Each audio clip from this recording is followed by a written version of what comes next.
நாங்கள் தமிழரசு கட்சிக்கு எதிரானவர்கள் அல்ல. இன்றைக்கு அந்த கட்சிக்குள்ளே இருக்கக்கூடிய அந்த தலைமைத்துவம் தவறாக நடந்து கொள்வதாலே ஒட்டுமொத்த கட்சியும் தவறான பாதையிலே கொண்டு செல்கின்ற ஒரு நிலைமை தான் இன்றைக்கு இருக்கின்றது. நான் தெளிவாக சொல்லுகின்றேன், எங்களுடைய கட்சி தலைவர்கள், பங்காளி கட்சி தலைவர்கள் எல்லோரும் இந்த மேடையில் இருக்கத்தக்கதாக நாங்கள் சொல்லுகின்றோம்.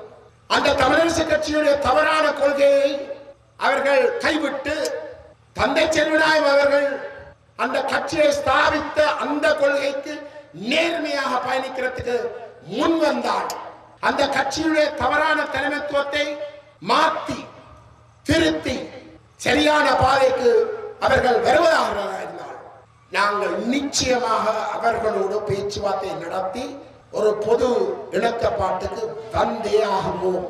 இது தமிழரசு கட்சியை ஓரம் கட்டி தோக்கடித்து அரசியல் இருந்தே முற்றுமுழுதாக அப்புறப்படுத்துகின்ற ஒரு விஷயம் அல்ல.